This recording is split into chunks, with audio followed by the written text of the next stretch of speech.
요즘 그 슈퍼히어로 영화들이 전 세계 사람들을 사로잡고 있죠.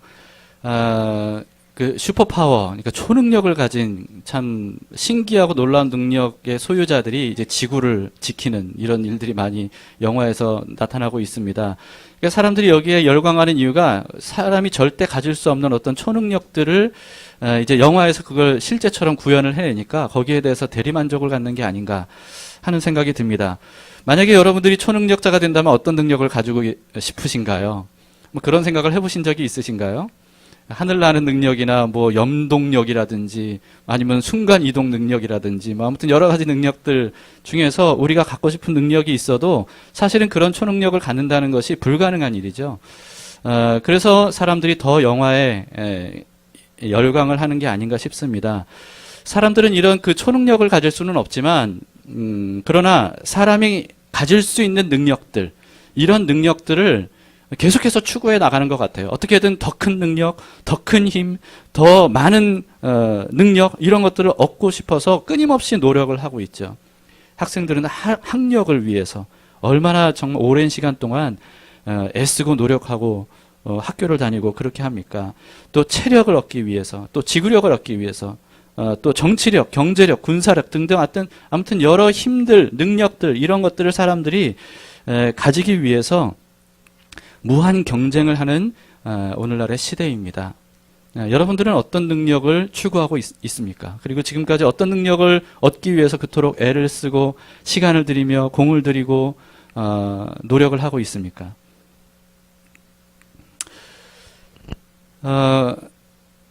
저는요, 대부분의 사람들이 사실은 별로 관심을 갖지 않는 것처럼 보이는, 그러나 사실은 굉장히 중요한 그런 한 가지 능력에 집중을 하게 됐습니다.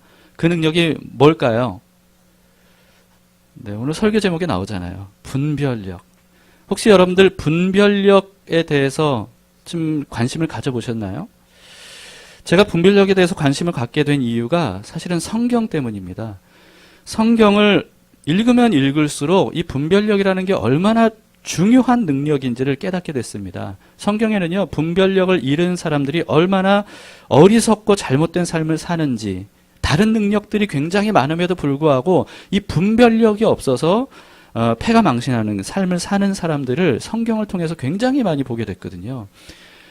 그리고 하나님께서 이 말씀을 통해서 계속 이렇게 강조하시는 것이 정확히 분별력이라는 말을 쓰지는 않으셨지만 그러나 알고 보면 다 분별력이 아닌가 하는 이런 생각을 갖게 됩니다. 성경을 통해서 제가 분별력이 얼마나 중요한지를 깨닫고 난 다음에 이 세상을 보니까요. 이 세상을 살아갈 때도 가장 필요한 능력 중에 하나가 어쩌면 분별력이 아닌가 하는 그런 생각이 듭니다. 왜냐하면요. 제가 이 세상을 보니까 그동안 이제 50년을 살았지 않습니까? 제가 50년을 살면서 점점 깨닫게 되는 건 뭐냐 하면 이 세상은 내가 이전에 생각한 것보다 훨씬 더 온갖 종류의 거짓들이 난무하고 있구나 하는 거예요. 20대 때는 잘 몰랐어요. 30대 때도 잘 몰랐어요. 40대 때도 이렇게까지는 몰랐습니다. 그런데 지금 이렇게 제가 지금까지 살면서 이 세상은 정말 거짓들로 가득하다. 이것을 깨닫게 됐습니다.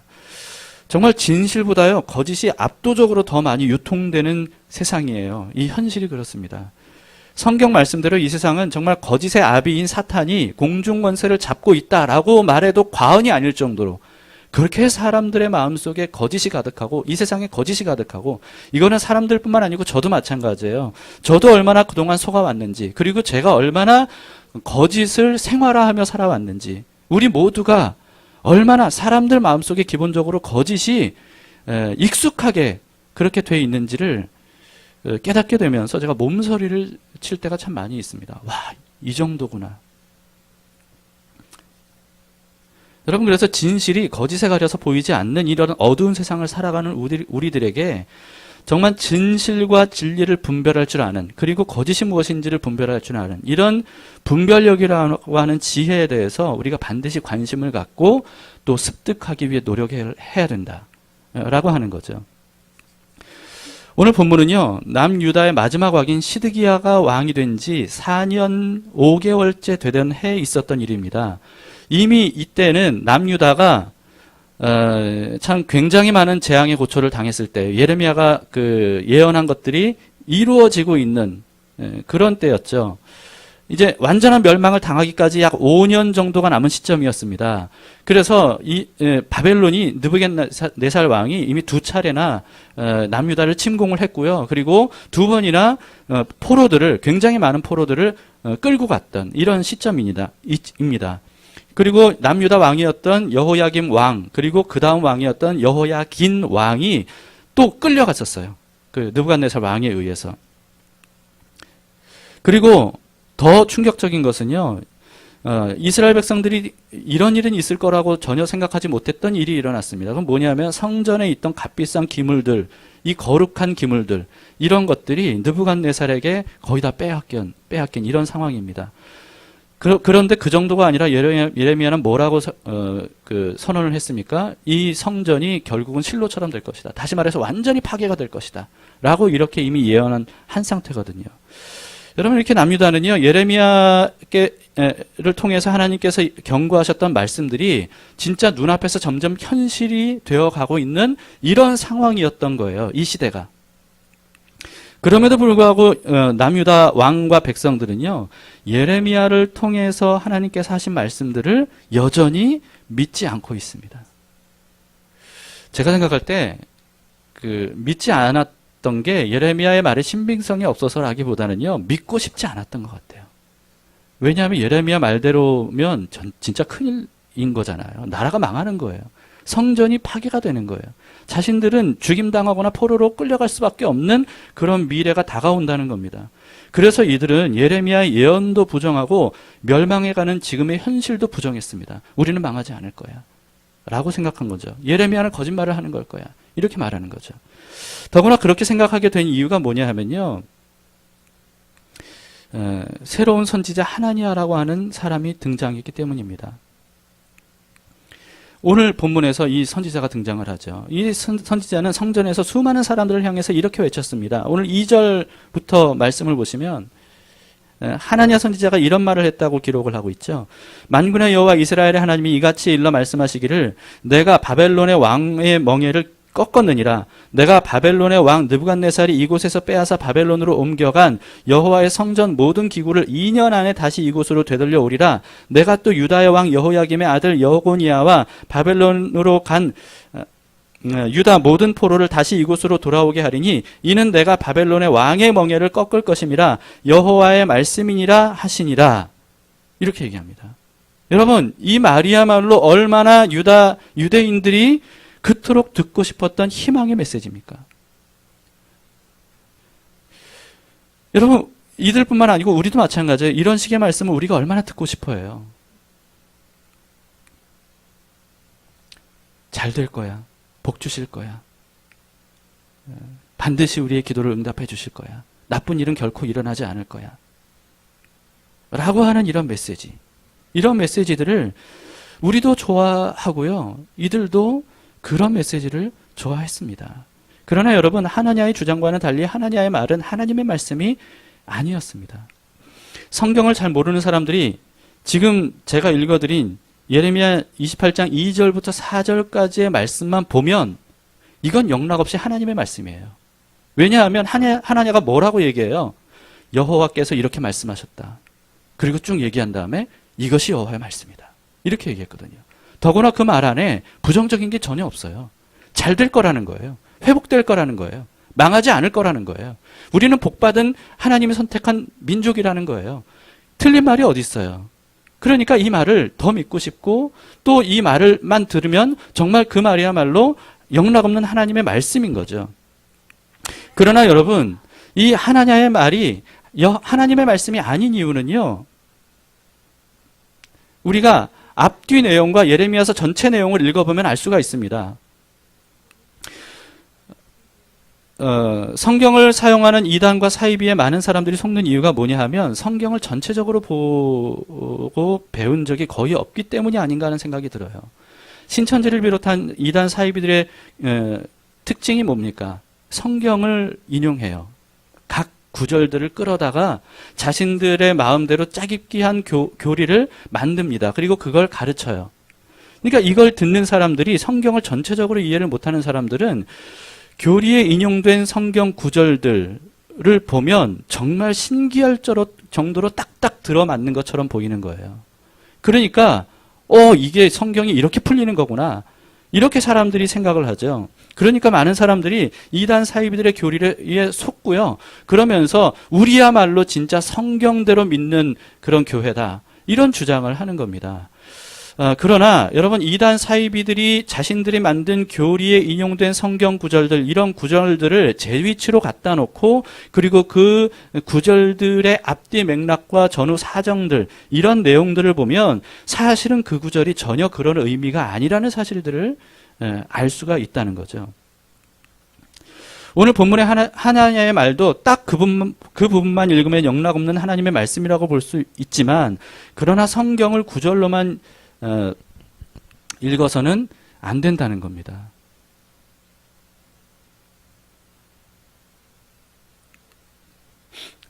여러분,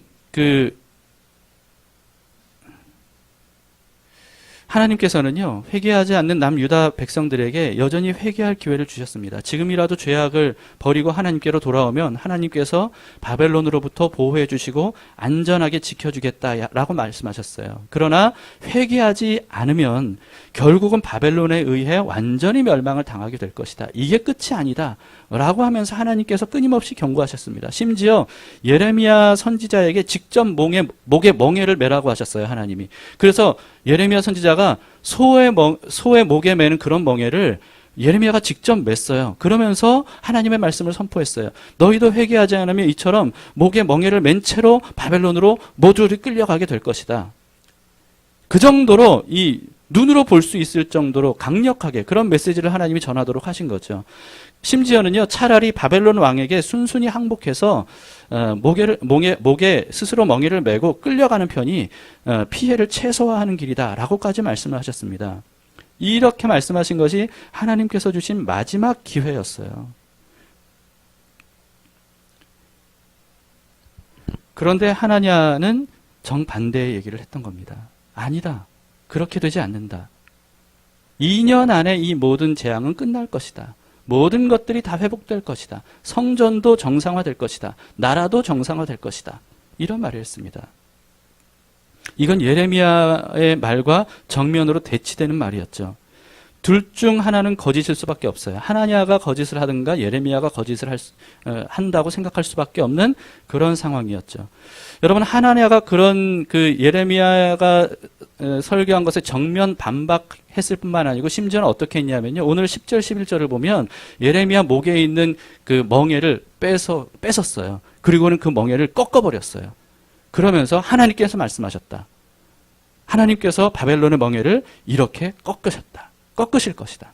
이렇게까지 또 강력하게 얘기를 합니다. 여러분, 그 자리에 예레미야도 당연히 있었죠. 예레미야는요, 하나냐에게 오늘 본문에서 이렇게 말했습니다. 6절을 보시죠. 6절 보시면 선지자 예레미야가 말하니라, 아멘, 여호와는 이같이 하옵소서. 여호와께서 네가 예언한 말대로 이루사 여호와의 성전기구와 모든 포로를 바벨론에서 이곳으로 되돌려 오시기를 원하노라. 이렇게 말합니다. 무슨 뜻이냐 하면, 나도 하나냐 당신의 예언대로 되기를 정말 바랍니다. 이 나라가 망하지 않길 바랍니다. 2년 안에 회복되면 얼마나 좋겠습니까? 정말 하나님께서 당신이 예언한 대로 해주시기를 정말 바랍니다. 라고 말해요. 그러나 자신과 백성들의 바람과는 달리 하나냐의 말은 거짓이라고 예레미야가 말합니다. 8절 9절을 보시죠. 나와 너 이전의 선지자들이 예로부터 많은 땅들과 큰 나라들에 대하여 전쟁과 재앙과 전염병을 예언하였느니라. 평화를 예언하는 선지자는 그 예언자의 말이 응한 후에야 그가 진실로 여호와께서 보내신 선지자로 인정받게 되리라. 이게 무슨 말씀이냐면요, 그동안 회개하지 않고 계속하여서 하나님의 말씀을 거역하고 거부했던 이스라엘과 남유다에 대해서 하나님께서 수많은 선지자들을 통해 경고하지 않았느냐는 거예요. 그리고 그 경고대로 되지 않았느냐는 거예요. 이미 북이스라엘은 그렇게 멸망을 당한 것이 성취되지 않았냐는 거예요. 그리고 예레미야가 선포하고 그리고 많은 선지자들이 선포한 대로 지금 회개하지 않는 남유다 백성들을 향해서도 지금 그 일들이 이루어지고 있지 않느냐, 현실이 되어가고 있지 않느냐라고 하는 거예요. 그러나 평화를, 근거 없는 평화를, 회개하지 않는 백성들에게도 좋은 일을 하나님께서 주실 것이라고 하는 이런 근거 없는 평화를 예언하는 선지자들은 지금 그 예언이대로 되고 있지 않지 않느냐 하는 거예요. 근거 없이 평화를 예언하는 메시지는 사람들이 아무리 박수 쳐주고 지지해주고 좋아한다 할지라도 성취되지 않았기 때문에 하나님께서 보낸 선지자로 인정할 수 없다라고 하는 내용입니다. 여러분들이 판단하라는 거예요. 남유다 백성들이 여러분들이 판단하시오. 나의 말이 하나님이 주신 말씀입니까? 아니면 하나냐의 말이 하나님이 주신 말씀입니까? 그것은 어떤 말이 실제로 성취되고 있는지를 통해 알 수가 있습니다. 이런 말씀이에요. 이미 오래전에 하나님께서는 이스라엘 백성들에게 진짜 선지자와 가짜 선지자를 어떻게 가려야 되는지를 알려주셨습니다. 신명기 18장 22절인데요. 만일 선지자가 있어 여호와의 이름으로 말한 일에 증험도 없고 성취함도 없으면 이는 여호와께서 말씀하신 것이 아니요 그 선지자가 제 마음대로 한 말이니 너는 그를 두려워하지 말지니라. 여러분 실제로 그 당시에는 누구 말대로 되어가고 있었습니까? 하나냐의 말대로 되어가고 있었습니까? 예레미야의 말대로 되어가고 있었습니까? 예레미야가 선포한 말대로 되어가고 있었던 거예요. 그렇기 때문에 예레미야가 선포한 말이야말로 정말 하나님께서 하신 말씀이라고 믿고 회개했었어야 돼요. 이대로 가다가는 정말 우리가 망할 수밖에 없고 회개만이 살 길이다. 모든 죄를 버리고 하나님께로 돌아가야만 이 나라가 회복될 수 있다. 이렇게 믿었어야 됐습니다. 그럼에도 불구하고 백성들은 하나냐의 말을 더 믿었어요. 왜 그랬을까요? 하나냐의 말을 더 믿고 싶었기 때문일 겁니다. 근거가 있든 없든 지금 상황이 어떻게 진행이 되든 예레미야의 말이 어떻게 지금 현실화되고 있든 그거에는 귀를 막고 싶은 거예요. 그렇게 되고 싶지 않은 거예요. 회개하고 싶지도 않은 거예요. 그러니까 하나냐의 말을 더 믿고 싶은 거죠. 여러분 이게 그들만의 문제입니까? 그렇지 않은 것 같아요. 지금도요 많은 사람들은 자신이 믿고 싶은 것을 믿어요. 진실이 아닌지 이걸 먼저 분별하려고 하지 않습니다. 제가 보니까 이런 것 같아요. 일단 자신이 선호하는 것을 믿기로 결정해요. 그런 다음에 자신의 믿음이 옳음을 주장하기 위해서 모든 것들을 재구성하고 재해석해요. 여러분 근데 이런 식으로 자신의 믿음을 뒷받침할 만한 나름대로의 논리를 구축해 놓으면요. 이게 어떻게 되냐면 결국은 자신이 만들어 놓은 이 논리에 스스로를 묶어버려요. 그리고 자기를 속이는 거예요. 이렇게 되면 그 믿음이 사실은 근거 없는 믿음이고 잘못된 믿음이다라고 하는 사실을 깨닫는 것은 너무너무 어렵습니다. 아무리 여러 가지 사실들과 증거들을 통해 설명을 해주어도 받아들이려고 하지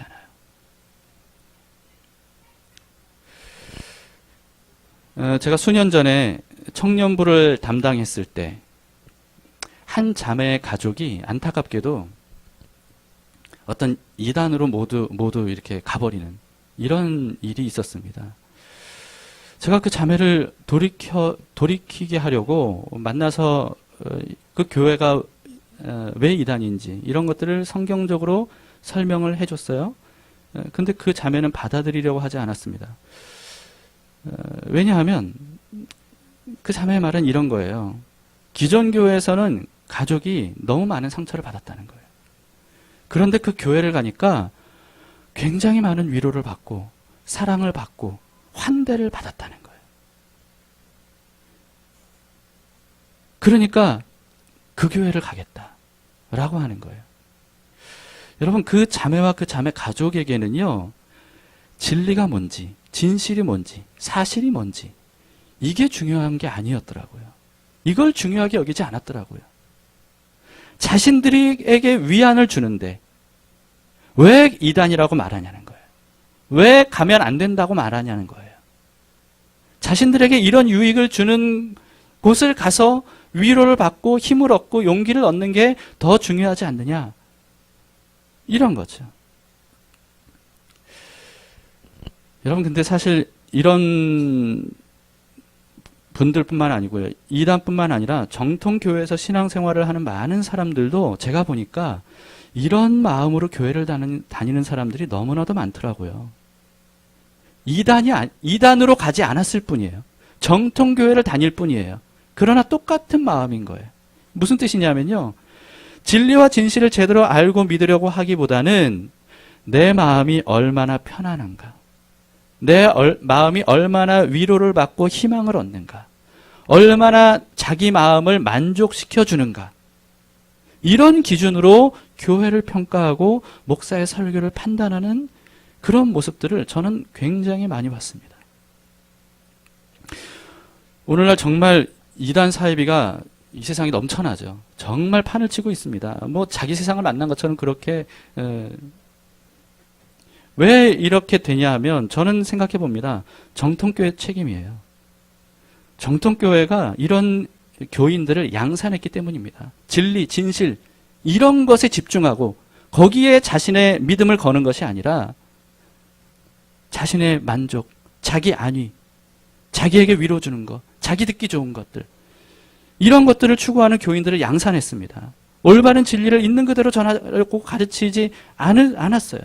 하나님은 어떤 분이고 성경은 어떤 책인지, 왜 하나님과 성경을 믿어야 되는지, 정말 하나님과 성경이 믿을 만한지, 그런 근거가 분명히 있는지, 하나님과 말씀대로 살아야 되는 이유가 뭔지, 왜 우리 자신은 뿌리 깊은 죄인인지, 이런 어떤 진리들, 이런 것들을 가르치기보다는 사람들이 듣기 좋고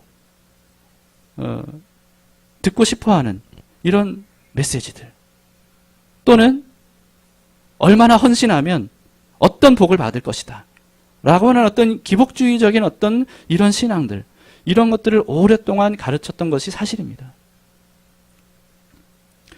그러다 보니까 말씀과 진리의 뿌리가 너무나도 얕은 거예요. 너무나도 얕아요. 그러다 보니까 너무나도 쉽게 거짓 복음, 가짜 교리, 이런 것에 맥없이 뿌리가 뽑혀나가는, 이것이 바로 오늘날의 한국교회의 현실이 아닌가 싶습니다. 사이비 이단이 판치는 것은요, 알고 보면 정통교회의 책임이라고 저는 생각합니다. 최근에 저는 우리나라의 무차별로 살포되는 가짜 뉴스들의 진원지가 에스더 기도운동본부라고 하는 그런 보도를 보고 큰 충격을 받았습니다. 제발 그 보도가 사실이 아니기를 저는 간절히 바랍니다. 만약에 근데 그 보도가 사실이라면 정말 에스더 기도운동본부뿐만 아니라 한국교회는요, 하나님께 사죄해야 돼요. 뿐만 아니고요, 세상을 향해서도 사죄해야 돼요. 만약에 그 보도가 사실이 아니라면 진실이 정말 명명백백하게 드러나야 됩니다. 교회는 결코 거짓을 수용하거나 수단으로 삼아서는 안 됩니다. 예수님을 믿는 사람들은 결코 거짓을 수용해서는 안 돼요. 거짓은 하나님께 속한 게 아닙니다. 하나님은 어떤 하나님입니까? 하나님은 진리의 하나님이세요. 거짓이 없으신 하나님이십니다. 아니요, 거짓을 미워하시는 하나님이세요. 거짓은 어리석음이고 거짓은 죄라고 말씀하시는 하나님이세요. 만약 하나님이 거짓말을 하시는 분이라면 여러분, 그런 하나님은 믿어서는 안 됩니다. 거짓을 말하는 하나님을 왜 믿어야 됩니까? 어떻게 믿을 수 있습니까? 하나님께 거짓이 있다면 믿을 만한 하나님이 아니라는 뜻이에요. 제가 하나님을 믿는 이유는 뭔지 아십니까? 하나님과 성경이 얼마나 믿을 만한지를 확인해 봤기 때문입니다. 확인해 봤습니다. 저는 하나님이 믿을 만하고 성경이 믿을 만하다고 확신합니다. 저는 확인을 해봤어요. 그래서 하나님을 믿는 거예요. 만약에 하나님이 믿을 만한 분이 아니다, 성경이 믿을 만한 책이 아니다 라고 판단이 되면 아무리 목사라도 믿지 않을 겁니다. 저는요, 지금 제 자신보다 하나님을 더 믿어요. 제 생각보다 하나님의 말씀을 더 믿습니다. 사실 저는 깨달았어요. 제가 얼마나 믿을 만한 존재가 아닌지, 제가 얼마나 거짓이 많고 필요할 때 거짓을 아무런 죄책감도 갖지 않고 사용했던 사람인지, 저는 그걸 알게 됐어요. 내 생각, 내 판단, 이런 것들이 얼마나 믿을 만하지 않은지 저는 그것을 알게 됐어요. 그래서 지금도 나눔 시간이나 수요 예배 때나 여러분 성도들에게 말씀드렸습니다. 만약에 제가 나중에 정말 말도 안 되는 이상한 그 설교를 하거나 말을 전하면 꼭 저를 깨우쳐 달라고 이런 말씀을 드렸습니다. 그럼 왠지 아십니까? 저도 저를 못 믿겠더라고요. 제가 앞으로 어떻게 변질될지 알 수 없는 사람이에요. 사람은 변질되는 것이 너무나도 쉬운 사람들이에요. 내 자신을 내 스스로 믿는 순간 그런 잘못을 저지를 수 있는 소지가 많다는 사실을 저는 깨닫게 됐습니다. 제가 얼마나 뿌리 깊은 죄성을 가진 죄인인지를 알게 됐어요. 저만 그런가요? 여러분들은 그렇지 않습니까? 여러분, 우리는 우리 자신을 믿을 수 없어요. 우리 자신을 믿어서는 안 됩니다. 왜냐하면 그런 존재이기 때문에 그래요. 그런데 하나님은 그렇지 않더라고요. 하나님과 성경은 제가 처음에는 사실 믿기 어려웠습니다. 교회를 처음 다녔을 때 믿기 어려웠어요. 그래서 성경은 그렇게 말하지만 이건 이런 뜻이겠지라고 스스로 나름대로 그렇게 돌려서 믿으려고 했어요. 그러나 하나님과 성경을 알면 알수록 얼마나 신뢰할 만한지를 인정하지 않을 수 없었습니다. 그래서 제가 이렇게 목사가 되어서 여러분들에게 이런 설교를 하는 겁니다. 성경 외에 어떤 경전도요, 사실인지 아닌지를 검증하려고 하지 않아요. 불경, 여러분 내용이 실제 사실인지 아닌지 검증하려고 하는 사람이 있습니까? 검증할 수도 없습니다. 코란, 실제 사실인지 아닌지를 검증하고 믿는 무슬림은 없습니다. 코란의 신뢰성을 검증하려고 했던 무슬림들은요, 더 이상 무슬림으로 남을 수가 없었어요. 왜냐하면 검증하는 순간 사실이 아닌 것을 인정하지 않을 수 없거든요. 힌두교든 헬라신화든 무속신앙이든 여러분 그런 교리들은 다 마찬가지입니다. 검증할 수도 없고 검증하지도 않아요. 그런데 왜 사람들이 믿습니까? 그냥 그걸 믿고 싶으니까 믿는 거예요. 그러나 성경은 신뢰성을 검증할 수 있습니다. 성경을 연구하면 연구할수록 성경의 기록들이 역사적인 사실이라는 것을 인정하지 않을 수 없습니다. 성경에 기록된 인물들, 지명들, 사건들 이런 것들이 예전에는 사실인지 아닌지 검증하기 어려웠어요. 그러나 이런 것들이 굉장히 많이 검증이 되어가고 있습니다. 지리학, 고고학, 문서학, 의학, 과학 이런 것들이 발달하면 발달할수록 이런 것들이 역사적인 사실이라는 것들이 굉장히 많이 검증이 되고 보고가 되고 있습니다. 물론 여러분 성경에는 아무리 학문이 발달하고 학식이 발달해도 결코 검증할 수 없는 그런 내용들이 있어요. 그런 내용들이 있지만 그러나 입증 가능한 수많은 내용들을 통해 입증할 수 없는 내용들도 충분히 믿을 만하다라고 하는 결론을 내리는 것은 가능합니다. 충분히 가능합니다. 저는 하나님과 성경이 사실이고 진실이기 때문에 믿습니다. 그러나 아무리 듣기 좋고 그럴듯해 보여도 진짜 사실이 아니라는 것이 드러나면 절대 믿어서는 안 된다는 것이 저의 생각입니다. 여러분은 왜 하나님을 믿으십니까? 여러분은 왜 성경을 믿으세요? 그냥 믿고 싶어서인가요? 아니면 믿을 만한 근거를 발견했기 때문인가요? 그냥 믿고 싶어서면요, 나중에 언젠가 더 믿고 싶은 내용이 내 귀에 들어오면 그러면 미련 없이 기존의 믿음을 버리게 됩니다. 그러나 정말 믿을 만한 근거를 발견해서 그 믿음에 뿌리 깊게 자신을 내리면 그러면 다른 어떤 거짓에도 흔들리지 않아요. 분별할 수 있는 거예요. 그리스도인들은 거짓을 배격하고 진리를 추구하는 사람들입니다. 그래야만 됩니다. 왜냐하면 우리는 진리 하나님께 속한 사람들이기 때문이 그래요. 거짓은 아무리 좋아 보여도 해롭습니다. 결국은 해롭습니다. 그래서 하나님은 거짓을 버리라고 강조하셨어요. 여러분, 하나냐가 아무리 듣기 좋은 그런 예언을 하나님의 말씀이다라고 했더라도 그 말은 거짓이었어요. 그렇기 때문에 하나냐의 말이 일순간은 사람들에게 위안을 주고 소망을 주는지는 몰라도 그런 위안과 소망이 오히려 그들을 망하게 했어요. 해롭습니다. 하나님은 그래서 거짓을 버리라고 강조하셨어요. 반면에 진리는 어떻습니까? 아무리 마음에 안 들어도 심지어는 상처를 받는 한이 있어도 그렇더라도 결국은 사람을 살려요. 진리는 올바른 길로 우리를 인도해 줍니다. 그래서 여러분, 교회는 진리와 진실을 말하는 곳이어야 되지 거짓을 수단으로 삼는 곳이 되어서는 안 됩니다. 아무리 은혜 말해도 그 은혜는 진리의 은혜여야지 거짓의 은혜를 은혜라고 말해서는 안 됩니다.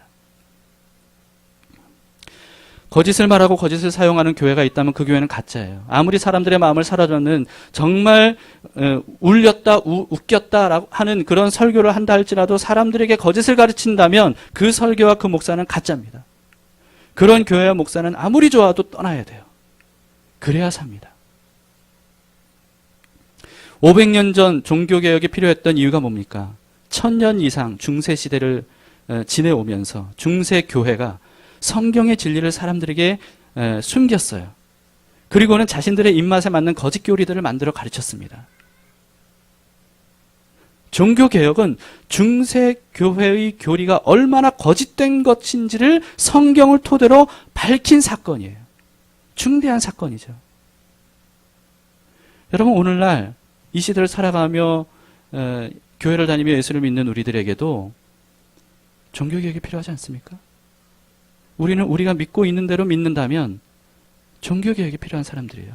한국교회가 믿고 싶은 것들을 믿도록 하는 교회라면 종교개혁이 필요한 시대예요. 하나님께서는 거짓을 추구하는 사람들을 심판하실 것이라고 말씀하셨습니다. 이사야서 5장 20절에 악을 선하다 하며 선을 악하다 하며 흑암으로 광명을 삼으며 광명으로 흑암을 삼으며 쓴 것으로 단 것을 삼으며 단 것으로 쓴 것을 삼는 자들은 화 있을진저 말씀하셨습니다. 그렇기 때문에 우리는 이런 식으로 말하거나 생각해서는 안 됩니다. 이사야서 30장 10절 그들이 선견자들에게 이르기를 백성들이 선지자들에게 말하는 겁니다. 선견하지 말라. 선지자들에게 이르기를 우리에게 바른 것을 보이지 말라. 우리에게 부드러운 말을 하라. 거짓된 것을 보이라. 왜냐하면 그걸 듣고 싶다. 우리가 원하는 건 그런 거야. 사실인지 진실인지 원하지 않아. 단지 우리의 원하는 것을 선견자, 선지자 여러분들이 들려주기를 바란다. 이런 얘기죠. 여러분, 이런 식으로 생각하거나 말해서는 안 됩니다. 망합니다. 매일 성경, 우리 큐티집 여기에 예레미야서에 대한 설명 제가 읽어보라고 말씀드렸었죠. 읽어보셨나요? 제발 좀 읽어보세요. 좀. 거기에 이런 내용이 있습니다.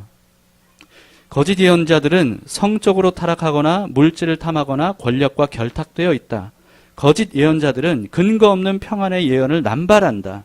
거짓 예언자들은 주로 구원만 예언한다. 여러분, 그렇습니다. 그렇게 분별하셔야 돼요. 그렇게 분별만 해도 이 한국교회에 얼마나 많은 거짓 선지자들이 분별되는지 몰라요. 그리고 이런 내용도 있습니다. 하나냐는 말씀으로 마사지하는 설교자의 전형이다. 여기서는 하나냐의 마사지, MASSAGE와 예레미야의 메시지, MESSAGE가 충돌한다. 청중에게는 위로의 마사지도 필요하지만 때로는 경고와 책망의 메시지도 필요하다. 청중의 귀에 달콤한 말씀이 오히려 독이 될 수도 있다. 거짓 힐링은 사람을 킬링할 수 있다. 여러분, 마사지와 메시지는 스펠링 하나만 다른 단어잖아요. 근데 영어를 잘 모르거나 대충 그냥 보면 같은 단어라고 오해할 수 있습니다. 그러나 다른 단어예요. 이단도 마찬가지예요. 이단이라는 말 뜻이 뭡니까? 다 같은데 끝만 다르다. 이게 이단이에요. 대충 보면 같은 교회, 같은 교리로 오해할 수 있다는 거예요. 그런데 사실은 굉장히 다르다는 거예요. 이게 이단입니다. 이건 무슨 뜻입니까?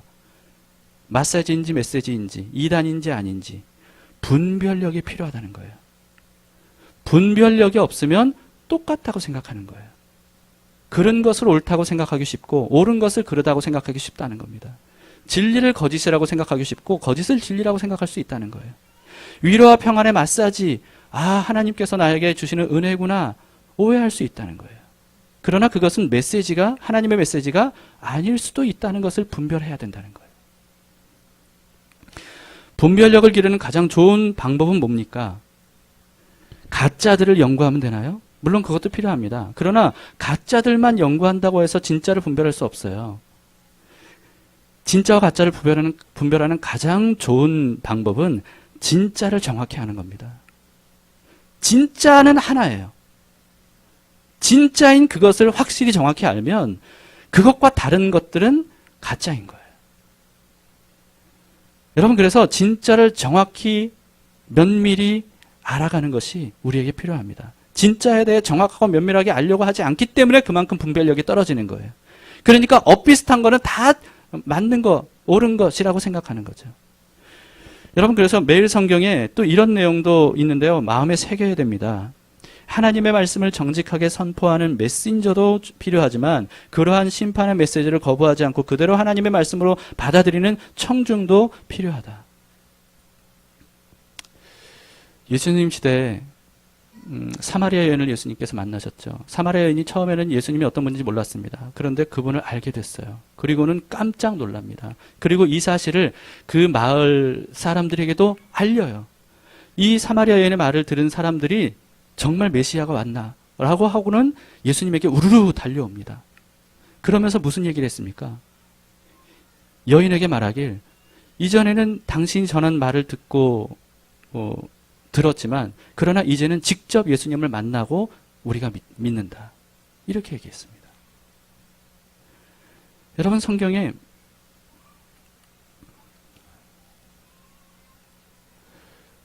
바울이 전한 메시지를 들었던 사람들, 이 사람들이 정말 그 말씀이 그런가, 베레아 사람들이 그런가 해서 기록된 성경을 면밀하게 연구하고 검토해서 바울의 복음을 검증했다고 그랬어요. 이런 것들이 우리에게 필요합니다. 이런 믿음이 우리에게 필요해요. 이런 믿음이 거짓된 세상에서 우리를 보호합니다. 우리를 분별할 수 있게 해줍니다. 우리는 교회 밖에서도 교회 안에서도 거짓이 가득한 현실 속에서 살아가고 있습니다. 이단, 사이비 반드시 우리가 분별하고 경고해야 되지만 소위 정통 교단이라고 해서 무조건 믿어서는 안 되는 시대를 우리는 살아가고 있어요. 오직 진리의 하나님과 하나님의 말씀을 토대로 분별력을 길러야 하는 것이 오늘날의 현실입니다. 예수님께서 이런 유명한 말씀을 하셨죠. 요한복음 8장에 너희가 내 말에 거하면 참으로 내 제자가 되고 진리를 알지니 진리가 너희를 자유롭게 하리라. 무슨 말씀입니까? 진리를 분별하라는 거예요. 진리를 분별할 수만 있으면 그러면 참된 자유를 얻을 수 있다라고 하는 겁니다. 그러나 진리를 분별하지 못하면 자유를 잃어버려요. 속박당해요. 포로로 끌려가요.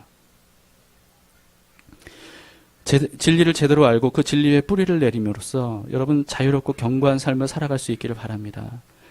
하나님의 말씀인지 아닌지, 사탄의 말인지, 내 생각에 흘러가는 모든 생각들이 정말 믿을 만한 생각인지 아닌지, 내가 읽고 구절을 해석한 것이 정말 하나님의 말씀대로 제대로 해석한 것인지 아닌지, 목사가 강단에서 설교한 하나님의 말씀이라고 설교한 내용이 정말 진짜 기록된 하나님의 말씀과 오차 없는 그런 진리의 말씀인지, 여러분 이런 것들을 여러분들이 스스로 분별할 수 있어야 됩니다.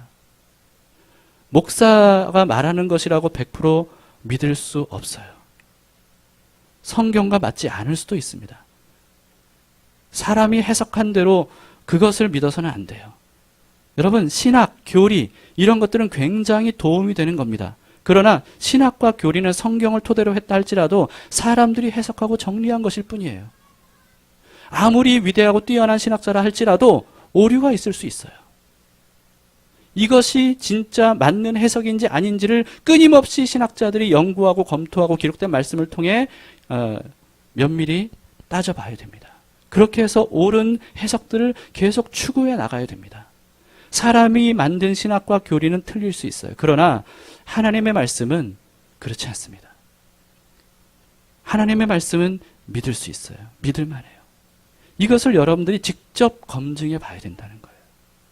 그럴 때 우리가 이 악하고 어두운 세상을 살아가면서 하나님 안에서 굳건히 세워지고 온전한 믿음의 삶을 살아가게 될 줄 믿습니다. 이런 삶을 우리가 함께 살아가고 누리시기를 축복합니다.